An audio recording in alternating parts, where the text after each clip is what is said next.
يرفع الله الذين آمنوا منكم والذين أوتوا العلم درجات والله بما تعملون خبير. Assalamualaikum warahmatullahi wabarakatuh.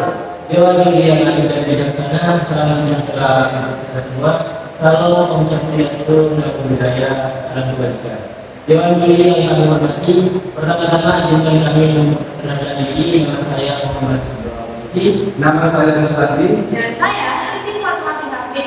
Kami dari Sekolah Tinggi Agama Islam Roto Gunung Rahmania sebagai peserta dalam lomba debat syariah Event 2025 di UI Madura dengan mosi analisis konstitusi terkait anggaran yang menyentuh lembaga pendidikan studi kasus instruksi Presiden nomor 1 tahun 2025. Oke, pada kesempatan kali ini saya akan membahas secara singkat tentang Instruksi Presiden Republik Indonesia nomor 1 tahun 2025 yang dikenal sebagai Impres tentang efisiensi belanja dan pelaksanaan APBN dan APBD tahun anggaran 2025. Dokumen ini diterbitkan oleh Presiden Prabowo Subianto dan mulai berlaku sejak ditandatangani pada tanggal 22 Januari 2025. Impres ini lahir dari kebutuhan untuk mengelola anggaran negara secara lebih efisien di tengah tekanan fiskal dengan target penghematan sebesar 306,7 triliun.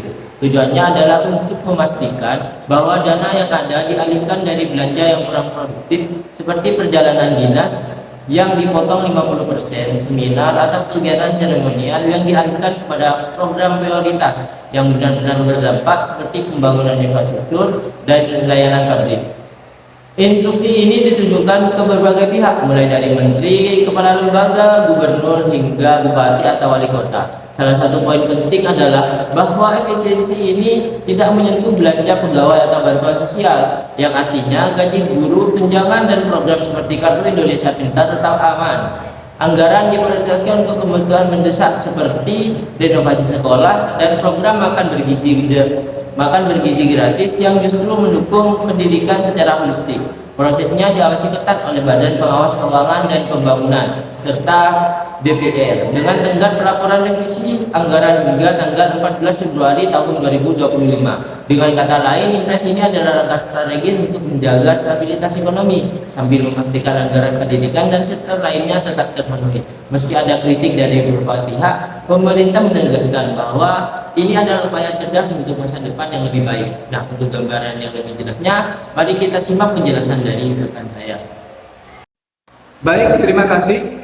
Instruksi Presiden nomor 1 tahun 2025 pada dasarnya merupakan instrumen kebijakan administratif yang sah secara konstitusional dan legal formal karena dikeluarkan oleh Presiden dalam kapasitasnya sebagai kepala pemerintahan sesuai pasal 4 ayat 1 Undang-Undang Dasar 1945.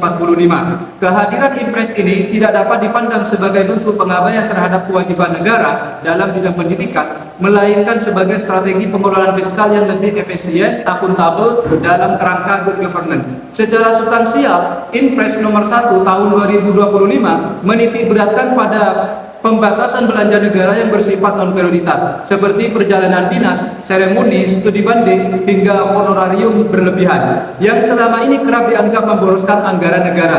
Dengan adanya efisiensi tersebut, negara justru diarahkan untuk mengalokasikan lebih banyak sumber daya kepada sektor yang memiliki daya ungkit tinggi terhadap pembangunan nasional, termasuk pendidikan.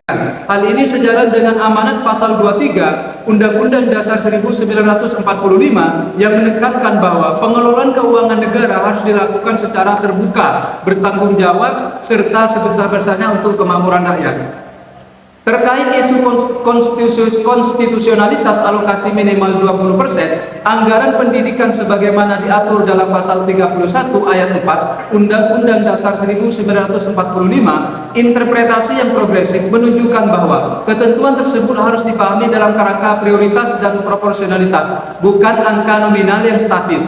Artinya, selama pemerintah tetap menjaga agar sektor pendidikan memperoleh porsi yang signifikan dalam APBN atau APBD dan tidak diabaikan dalam perencanaan pembangunan, maka Impres tidak dapat dikatakan melanggar konstitusi. Bahkan efisiensi yang dilakukan melalui instruksi Presiden dapat menjadi sarana untuk memastikan bahwa belanja pendidikan benar-benar diarahkan pada hal-hal yang substansial seperti peningkatan kualitas tenaga pendidik, perbaikan sarana dan prasarana, dan pemanfaatan teknologi untuk mendukung akses pendidikan yang merata.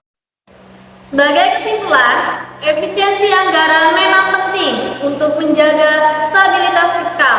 Akan tetapi, konstitusi telah menegaskan hak atas pendidikan tidak boleh dikompromikan. Instruksi Presiden nomor 1 tahun 2025 harus dijalankan dengan kehati-hatian agar tetap sejalan dengan Undang-Undang Dasar 1945. Namun, saya juga menegaskan bahwa efisiensi bukan berarti pengurangan, melainkan pengoptimalan. Justru, dengan penghematan birokrasi, pemerintah memiliki peluang untuk mengarahkan lebih banyak anggaran pada sektor-sektor yang lebih membutuhkan, seperti perbaikan infrastruktur sekolah, pemerataan kualitas guru, dan bahkan peningkatan akses pendidikan di daerah maupun desa-desa terpencil. Inilah yang menjadi esensi dari konstitusionalitas anggaran, memastikan setiap rupiah dari APBN maupun APBD itu benar-benar berorientasi pada kepentingan rakyat, khususnya generasi penerus bangsa. Assalamualaikum warahmatullahi wabarakatuh. Style Profesional, aktif, dan istiqomah.